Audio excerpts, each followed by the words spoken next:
Hello dear students, कल हम लोगों ने सिंबॉलिक फॉर्म में कन्वर्ट करने को सीखा था कि कैसे सिंबॉलिक फॉर्म में कन्वर्ट करेंगे और उसकी ट्रुथ वैल्यू कैसे फाइंड आउट करना होता है, उसके बारे में कल सीखा था। आज उसी को कंटिन्यू करते हैं। जैसे देखिए, हमने कुछ क्वेश्चंस लिखा है आपका। Express the following statement into symbolic form and right the truth value. सबसे पहला क्वेश्चन है कि √3 इज अ रेशनल नंबर और 3 plus I is a complex number. तो हम इसके लिए क्या करते हैं, सबसे पहले जो हमारा कनेक्टिव्स होता है उसके फाइंड आउट करते हैं उसको। तो यहाँ पे कनेक्टिव्स जो है वो क्या है, और है। दूसरे क्वेश्चन में Jupiter is a planet and Mars is a star. इसमें जो कनेक्टिव है, जो दो स्टेटमेंट को ऐड कर रहा है वो एंड है, यहाँ पर भी एंड है और यहाँ देन एंड इफ है। चलिए पहला क्वेश्चन है, लेट p इज a rational number. P is a rational number. And Q statement को हमने लेट कर लिया कि 3 plus I is a complex number. तो आपको दिख रहा है कि √3 जो है, √3 वो एक रेशनल नंबर नहीं है, इरेशनल होता है। तो √3 is a irrational number, but यहाँ पे गिवन है कि √3 जो है वो रेशनल नंबर है। दैट मीन्स ये फॉल्स स्टेटमेंट है। एंड Q में 3 plus I is a complex number. तो हमने 11th क्लास में पढ़ा था कि कोई भी नंबर जो a प्लस आई बी के फॉर्म में हो वो कॉम्प्लेक्स नंबर को डिनोट करता है, कॉम्प्लेक्स नंबर। तो Q statement 3 plus I is a complex number, ये ट्रू है। चलिए सबसे पहले सिंबॉलिक फॉर्म में लिखते हैं इसका। तो सिंबॉलिक फॉर्म क्या होगा, P। ये दोनों स्टेटमेंट किससे कनेक्टेड है, और से। और का सिंबल क्या होता है, इनवर्टेड, यानी V होता है। तो आप लिखेंगे सिंबॉलिक फॉर्म P इनवर्टेड, यानी दैट मीन्स V। इसको और भी पढ़ते हैं या फिर डिसजंक्शन पढ़ते हैं, तो P डिसजंक्शन Q। इसकी एक और प्रॉपर्टी है, कोई इसको अगर कोई अगर इसको लिखता है Q डिसजंक्शन P तो भी सही। अब अगर हम ट्रुथ वैल्यू की बात करें तो ट्रुथ वैल्यू क्या है कि पहला स्टेटमेंट फॉल्स, दूसरा स्टेटमेंट ट्रू। तो ट्रुथ वैल्यू हमने पढ़ा था कि अगर और कंडीशन होता है, और के केस में अगर पहला स्टेटमेंट फॉल्स हो, दूसरा स्टेटमेंट ट्रू हो, तो false and true always give true. इसकी जो ट्रुथ वैल्यू होगी वो ट्रू होगा। सेकंड का क्वेश्चन की बात करते हैं। सेकंड में एंड के पहले का जो स्टेटमेंट है इसको P कहेंगे, और एंड के बाद का जो स्टेटमेंट है इसको Q। तो P equals to Jupiter is a planet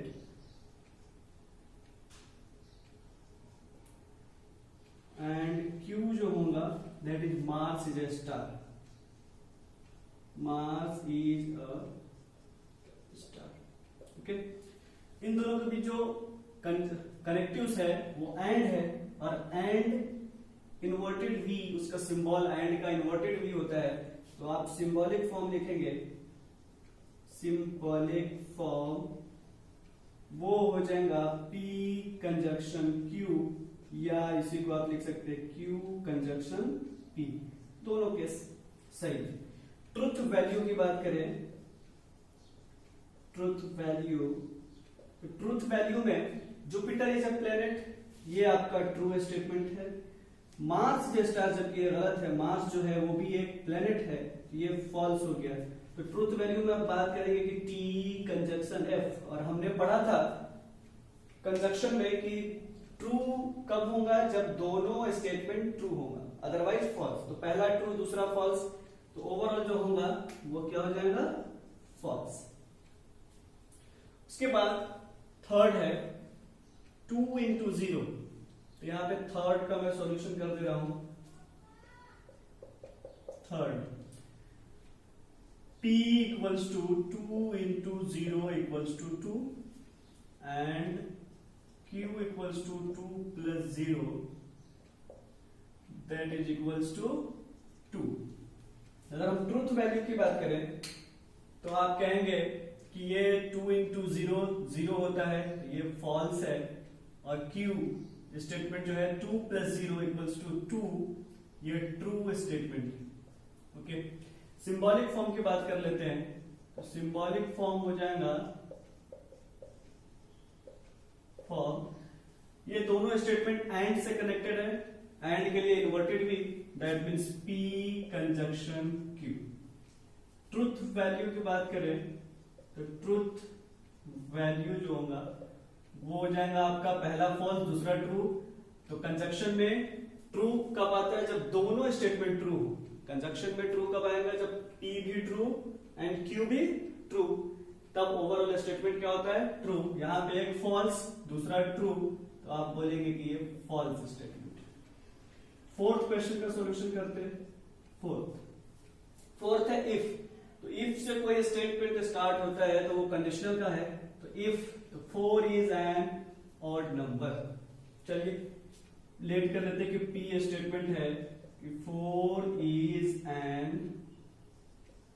odd number and Q जो है 3 डिवाइड्स 6। सिंबॉलिक फॉर्म जो होगा, सिंबॉलिक फॉर्म ये हो जाएगा आपका if and then. If and then ये दो कनेक्टिव्स है। इफ एंड देन जो है वो डिनोट करता है एम्प्लाइज को, कंडीशंस को, कंडीशनल को। तो कंडीशनल का जो सिंबल होता है वो वन हेड एरो होता है। तो आप कहेंगे कि P इंप्लाइज Q। अब इसको आप Q इंप्लाइज P नहीं लिख सकते। अगर किसी ने इसको लिख दिया कि Q इंप्लाइज P, तो ये आपका रॉन्ग हो जाएगा, क्योंकि कंडीशनल में ये कंडीशन फुलफिल नहीं होता है। तो अगर P इंप्लाइज Q है तो आपको P इंप्लाइज Q ही लिखना होगा, उसके अलावा और कुछ नहीं लिख सकते। ट्रुथ वैल्यू की बात करें, ट्रुथ वैल्यू में हमने पढ़ा था कि अगर मान लिया जाए इंप्लाइज की ट्रुथ वैल्यू की बात करते हैं तो इंप्लाइज में जब दोनों स्टेटमेंट ट्रू होता है, तो हमने पढ़ा था कि दोनों स्टेटमेंट ट्रू, दोनों स्टेटमेंट फॉल्स देन ट्रू, पहला फॉल्स दूसरा ट्रू देन ट्रू। तो हमने बोला था कि इसमें याद करने का क्या है कि पहला ट्रू एंड दूसरा। नेक्स्ट टॉपिक है निगेशन।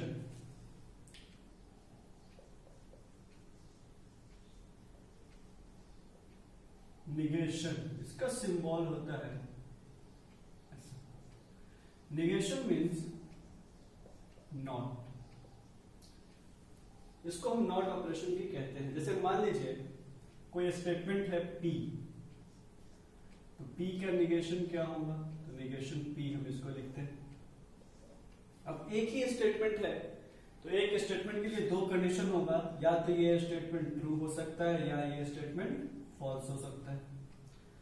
तो अगर ये ट्रू है तो इसका निगेशन जस्ट उल्टा हो जाएगा, दैट इज फॉल्स। अगर ये फॉल्स है तो इसका निगेशन क्या हो जाएगा?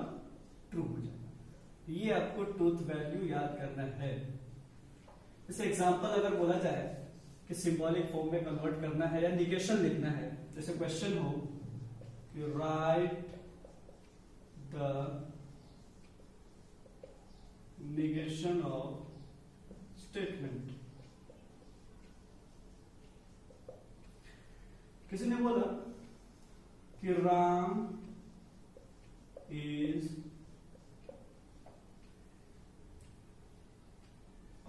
गुड बॉय, तो निगेशन क्या होगा? तो निगेशन हो जाएगा कि Ram is not a good boy. या इसको दूसरे तरीके से ऐसा लिख सकते, और it is not true that Ram is a good boy. Ram is a good boy. ये हो गया। अगर किसी ने बोला दूसरा स्टेटमेंट, मान लीजिए कि Delhi is capital of India, तो इसका निगेशन क्या होगा? निगेशन हो जाएगा कि Delhi is not capital of India. इस तरह से हम निगेशन करेंगे।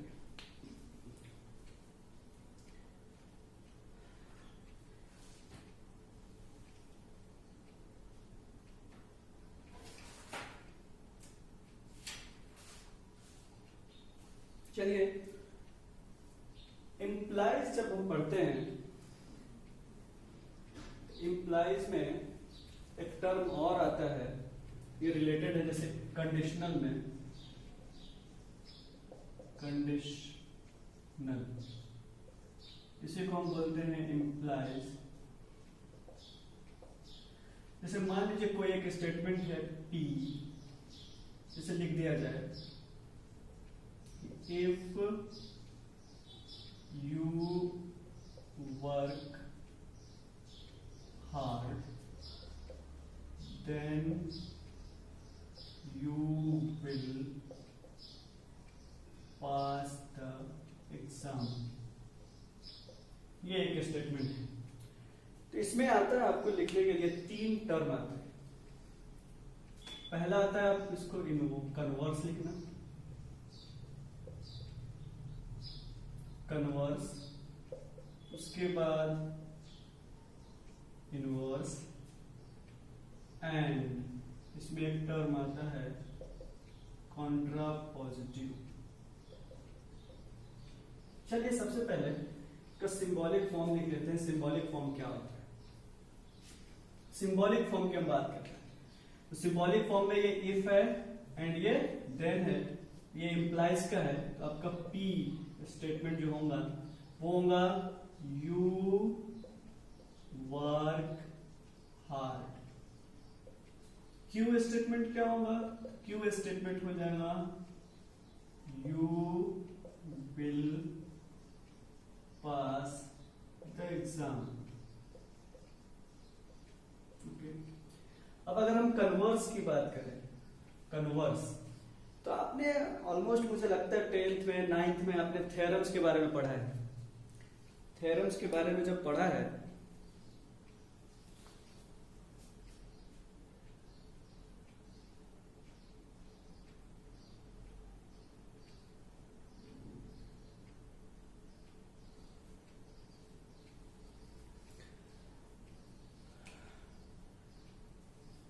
आपने कन्वर्स के बारे में पढ़ा होता है। जैसे इफ 9th क्लास में या 10th में भी आपने थ्योरम पढ़ा है, तो थ्योरम में एक होता था थ्योरम और फिर उसका कन्वर्स होता था। कन्वर्स मींस जस्ट उल्टा। जैसे मान लिया जाए, अगर एग्जांपल बोला जाए कि एक स्टेटमेंट है, स्टेटमेंट ये है कि the sum of all angles of a triangle is 180 degree. ये है आपका स्टेटमेंट, जिसको हम 8th क्लास से पढ़ते आ रहे हैं, एंगल सम प्रॉपर्टी के नाम से जानते हैं। अगर इसको कन्वर्स करना होगा तो क्या बोलेंगे? If the sum of all angle, if the sum of all 3 angles is 180 then the polygon is a triangle. तो ये जस्ट उल्टा करना है। जैसे यहां पे अगर हम कन्वर्स की बात करें कि इसका कन्वर्स क्या होगा, तो आप बोलेंगे कन्वर्स, यहां इसका पहले सिंबॉलिक फॉर्म की हम बात करें कि इस स्टेटमेंट का जो सिंबॉलिक फॉर्म है वो क्या है, तो P implies Q। Okay, simply P implies Q है। तो हम कन्वर्स की बात करेंगे कि कन्वर्स क्या होगा, तो कन्वर्स हो जाएगा Q implies P, Q implies P। तो Q इंप्लाइज P अगर करेंगे तो क्या होगा? Q स्टेटमेंट ये है, इसको आपको आगे लाना है, P स्टेटमेंट को पीछे लाना है। तो स्टार्ट वैसे ही होगा। तो अगर इसको अगर वर्ड्स में लिखना होगा तो आप ये लिखेंगे if you will pass the exam then you have work hard. अगर आप एग्जाम पास करोगे इसका मतलब यह है कि आपने बहुत कठिन परिश्रम किया है। तो इसको अगर लिखना होगा, if you pass the exam, then you have worked hard। आपने जरूर कठिन परिश्रम किया होगा। You will have worked hard, ये भी आप लिख सकते हैं। तो ये आपका स्टेटमेंट पे डिपेंड करता है। तो ये हो गया कन्वर्स। अब अगर इनवर्स की बात करें तो इनवर्स क्या होता है? तो इनवर्स की बात अगर की जाए तो इनवर्स मतलब इसी का उल्टा हो जाता है।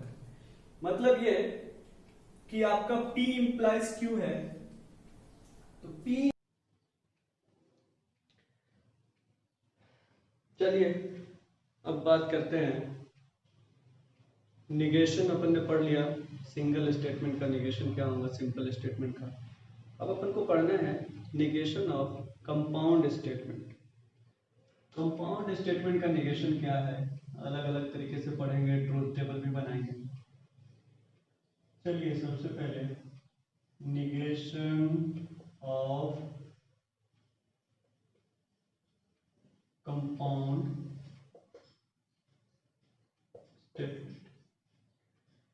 कंपाउंड स्टेटमेंट का निगेशन करना है। जैसे मान लीजिए अब कंपाउंड स्टेटमेंट में क्या पढ़ते हैं अपन, P conjunction Q, P disjunction Q, P implies Q या P डबल इंप्लाइज Q। यही अपना कंपाउंड स्टेटमेंट्स है। इसका निगेशन करना है तो सबसे पहले हम इसको निगेशन लगा दिए, यहाँ निगेशन, यहाँ निगेशन, यहाँ निगेशन।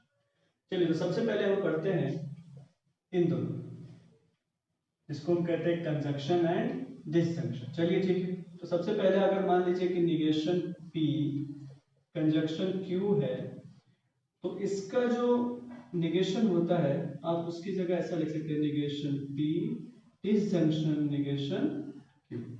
ओके। और अगर मान लिया जाए कभी ऐसा हो निगेशन P डिसजंक्शन Q, तो इसको आप लिखेंगे negation P conjunction negation Q, और इसको हम कहते हैं D Morgan's law. D Morgan's law. अगर मैं ट्रुथ वैल्यू बताऊं, ट्रुथ वैल्यू से प्रूफ करूं कि ये इक्वल टू ये होता है, ये इक्वल टू ये, तो देख लेते, कर लेते। सबसे पहले स्टेटमेंट अपने पास कितने हैं? स्टेटमेंट है हमारे पास दो, एक है P, दूसरा है Q। दो स्टेटमेंट के लिए चार कंडीशंस, तो पहले हम P लिख दिए, फिर Q, उसके बाद P conjunction Q। Okay. Next statement P negation P conjunction Q। ठीक है। उसके बाद फिर अब RHS में आइए, निगेशन P, चलिए नेक्स्ट स्टेप निगेशन P, फिर निगेशन Q, उसके बाद इन दोनों का disjunction, negation P disjunction negation Q। ये फाइनल हो गया। कंडीशन बना देते हैं। कंडीशन में बात करेंगे, पहले हमने बताया था कि अगर दो स्टेटमेंट है तो चार कंडीशन, तो पहले दो को ट्रू, फिर लास्ट के दो को फॉल्स। इसमें alternate true false true false. Conjunction की बात करते हैं, तो कंजंक्शन में क्या होता है कि जब दोनों स्टेटमेंट ट्रू रहेगा तो ट्रू, अदरवाइज फॉल्स। तो ये दोनों ट्रू है तो ट्रू, अदरवाइज सारे फॉल्स। चलिए अब इस वाले का निगेशन करना है, negation of P conjunction Q। तो P कंजंक्शन Q ये है, इसकी ट्रूथ वैल्यू ये है। इसका निगेशन करेंगे तो हमने बताया था कि जहां ट्रू रहेगा वहां फॉल्स, और जहां फॉल्स है वहां पे ट्रू। चलिए ये हो गया कंप्लीट। अब निगेशन P करना है, तो P हमारा ये स्टेटमेंट है, इसकी ट्रूथ वैल्यू है। P का निगेशन करेंगे तो जहां ट्रू है वहां फॉल्स, तो यहां ट्रू, ये ट्रू का फॉल्स, ट्रू फॉल्स फॉल्स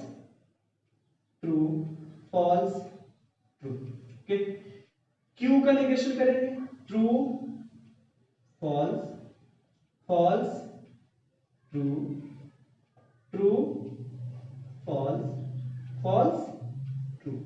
अब इन दोनों का डिसजंक्शन, मतलब किसका disjunction, negation P and negation Q का डिसजंक्शन करेंगे। तो negation P negation Q, disjunction के लिए हमने पढ़ा था कि जब दोनों स्टेटमेंट फॉल्स हो तब फॉल्स होगा। तो यहाँ पे दोनों स्टेटमेंट फॉल्स, तो यहाँ पे आ गया आपका फॉल्स, अदरवाइज ट्रू। देखिए true false true, true false true, true true true, ये स्टेटमेंट पूरा। और यहाँ का दोनों आपस में क्या हो रहे हैं, इक्वल हो रहे हैं, तो आप इसको बोलते हैं इक्विवेलेंस, इक्विवेलेंस स्टेटमेंट। यानी negation P conjunction Q is equivalent to negation P disjunction negation Q। इस रूल को हम कहते हैं डी मॉर्गन्स लॉ। चलिए लिख लीजिए इसको।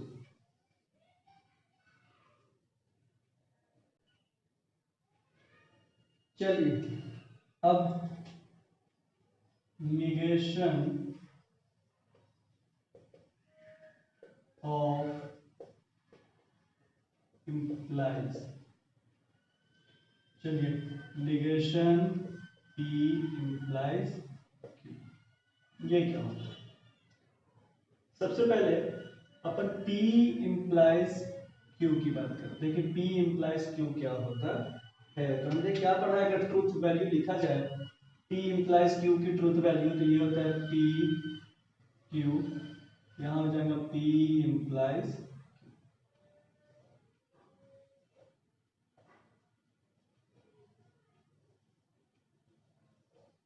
ठीक है,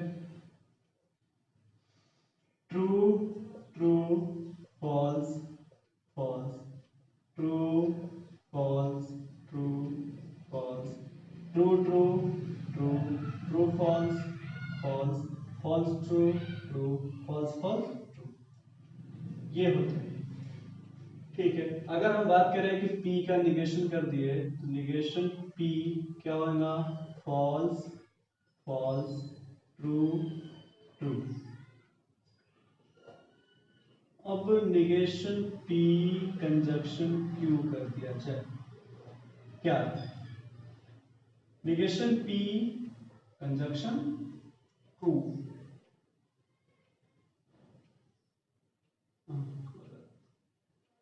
P कंजक्शन निगेशन, तो कट कर देंगे।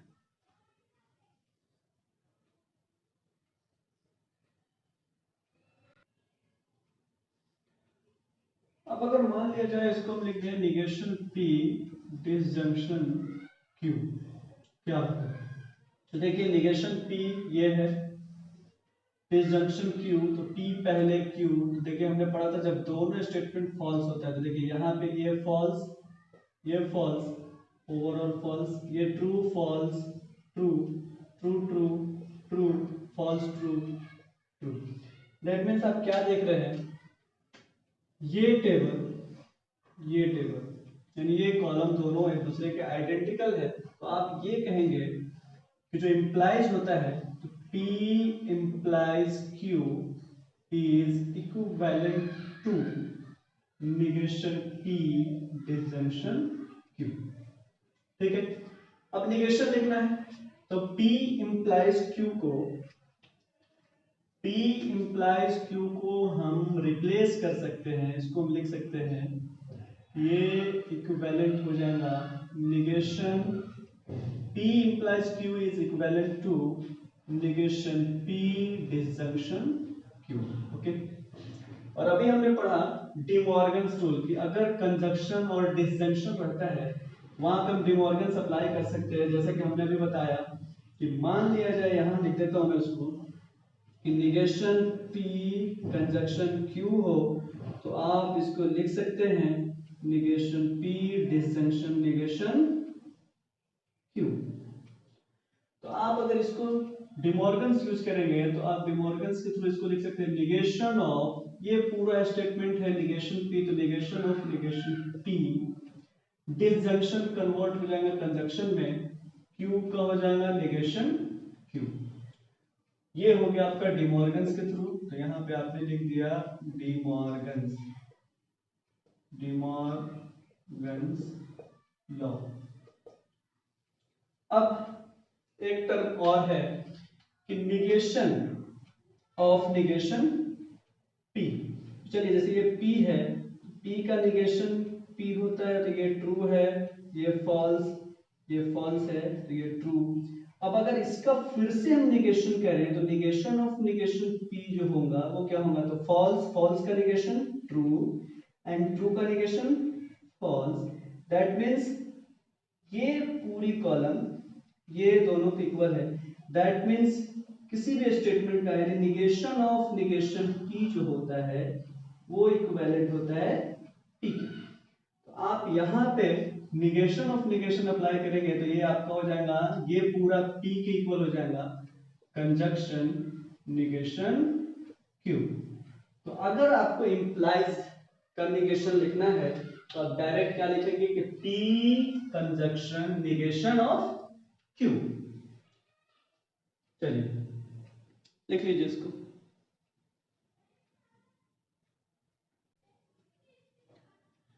चलिए अब पढ़ते हैं निगेशन ऑफ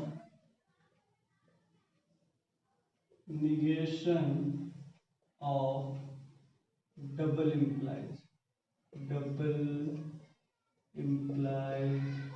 स्टेटमेंट। सबसे पहले हम डबल इम्प्लाइज स्टेटमेंट्स के बारे में पढ़ेंगे कि डबल इम्प्लाइज होता क्या। तो डबल इम्प्लाइज मतलब P double implies Q। That means ये हुआ कि P एंड Q दोनों एक दूसरे पे डिपेंडेंट हैं। P भी Q पे डिपेंड हो रहा है और Q भी P पे डिपेंड है। अगर हम इसकी इक्विवेलेंस की बात करें, इक्विवेलेंस में क्या होता है, तो इक्विवेलेंस में हम ऐसा लिख सकते हैं कि P okay P implies Q। ठीक है, तो P implies Q किए, अब Q implies P कर सकते हैं, तो P को तो Q implies P। ठीक है, पहले Q implies P फिर P implies Q। अब इन दोनों का कंजक्शन कर दिया, ये होता है इक्विवेलेंस। अब इसको टेबल के थ्रू पढ़ेंगे कैसे ये दोनों इक्विवेलेंट है। तो सबसे पहले हम P फिर Q, उसके बाद P डबल इम्प्लाइज Q, फिर P इम्प्लाइज Q, फिर Q इम्प्लाइज P का टेबल बनाएंगे और लास्टली बनाएंगे P implies Q conjunction Q implies P। Fine, statement कितने हैं, PQ PQ PQ, हर जगह PQ स्टेटमेंट दो है, चार condition true true false false. ठीक है, Q स्टेटमेंट इसका उल्टा होता है, true false true false. Double implies में दोनों ट्रू ट्रू दोनों फॉल्स ट्रू और ये दोनों क्या होते हैं, फॉल्स। ओके, चलिए P इम्प्लाइज Q करें तो P इम्प्लाइज Q जब दोनों true true false true true false false true और ये होता है फॉल्स। चलिए Q इम्प्लाइज P करते हैं। Q इम्प्लाइज P, ये Q है ये P है, तो Q इम्प्लाइज P मतलब Q से P की तरफ जाएंगे तो पहला स्टेटमेंट Q को लेंगे, दूसरा स्टेटमेंट P को। तो पहला स्टेटमेंट ट्रू, दूसरा भी ट्रू ट्रू, पहला फॉल्स दूसरा ट्रू ट्रू, पहला ट्रू दूसरा फॉल्स फॉल्स, दोनों स्टेटमेंट फॉल्स ट्रू। ठीक, अब इन दोनों स्टेटमेंट को अगर हम कंबाइन करते हैं, इन दोनों का कंजक्शन निकालते हैं तो दोनों true true, false true, false, true false, false, true true, true. इसका मतलब ये है कि ये जो फाइनल टेबल है ये और ये जो थर्ड टेबल है ये दोनों सिमिलर है। मतलब ये कि P implies Q जो होता है, double implies Q is equivalent to P implies Q, conjunction Q implies P के इक्वल होता है। अब अगर इसका निगेशन निकालना है, निगेशन निकालना है तो क्या करेंगे, सिंपली निगेशन ऐड कर देंगे। तो P डबल implies Q का निगेशन क्या होगा, तो हम इसको ऐसा भी लिख सकते हैं, negation of P implies Q conjunction Q implies P।